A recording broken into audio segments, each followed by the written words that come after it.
Ricardo Silvio Caputo, nascido na Argentina em 1949. Em 1970 se mudou para Nova York, onde ficaria conhecido como The Lady Killer, o assassino de damas.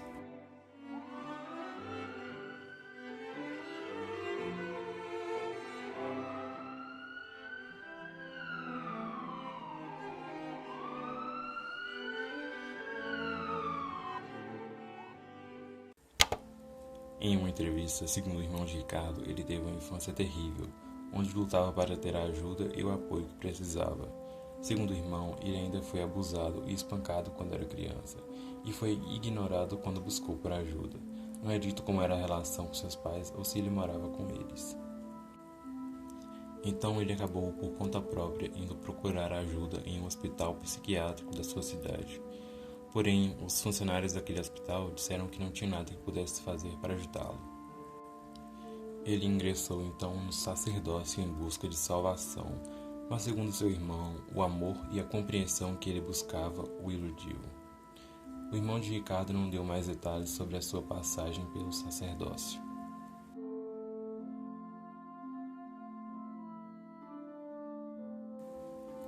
Em 31 de julho de 1971, já morando nos Estados Unidos, Ricardo e Natalie Brown, que eram namorados na época, passavam a noite na casa dos pais dela, em Flower Hill, Nova York.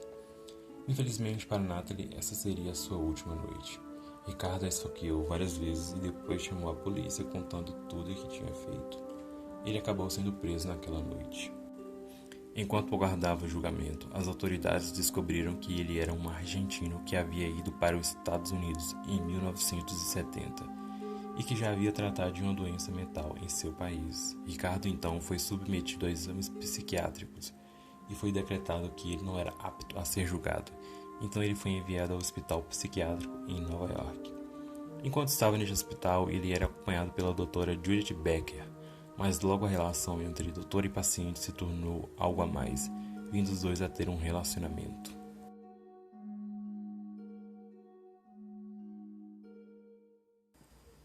Em 1973, depois que Ricardo foi transferido para um hospital psiquiátrico de segurança mínima, o que lhe permitia sair durante o dia, a sua relação com Judith acabou ficando mais forte.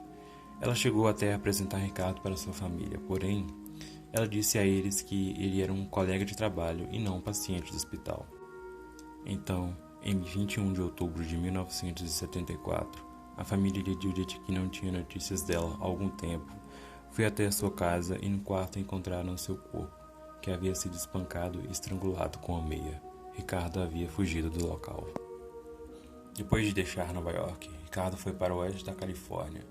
Em 1975 ele estava morando em São Francisco e namorando uma moça chamada Barbara Taylor. Os dois planejavam uma viagem romântica para o Parque Nacional de Yosemite. Então, a princípio, as pessoas não ficaram preocupadas quando não tiveram notícias de Bárbara. Mas, eventualmente, em 31 de março de 1975, o corpo de Bárbara foi encontrado dentro do seu apartamento.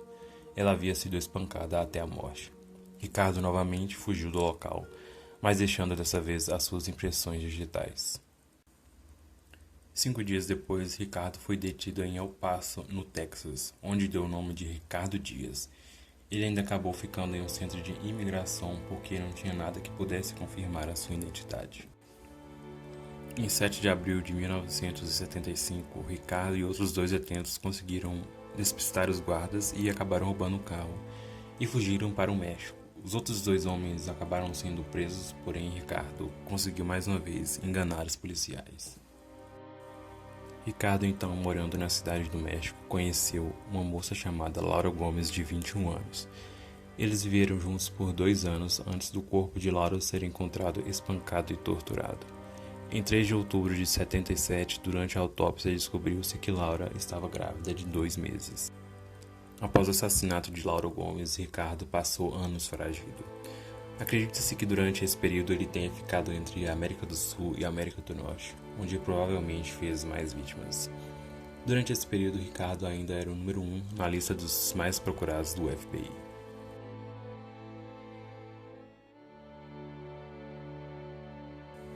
Em 1981, Devon Green foi morto em Los Angeles, na Califórnia. Seu colega de trabalho identificou Ricardo como alguém que havia trabalhado com eles no restaurante antes do assassinato.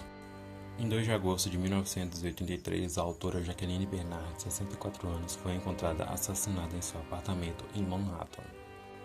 2 anos depois, um investigador particular que trabalhava no caso recebeu um telefonema, alegando que o nome de seu assassino era Ricardo. Disseram que Ricardo havia se gabado de que também havia matado várias outras mulheres e alguns homens.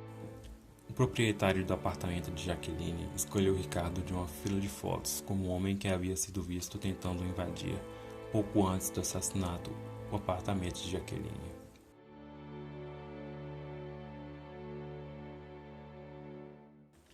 Em março de 1994, Ricardo se entregou à polícia.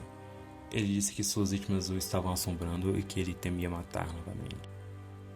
Ele disse ainda que no tempo que esteve foragido, ele se casou 2 vezes, teve filhos e viajou pelo continente. Ele alegou que estava com medo que a sua personalidade alternativa surgisse e que ele começasse a matar novamente. Ricardo Caputo se declarou culpado pela morte de Natalie Brown e Judith Becker e foi condenado à prisão perpétua. Em outubro de 1997, Ricardo faleceu enquanto jogava basquete na prisão.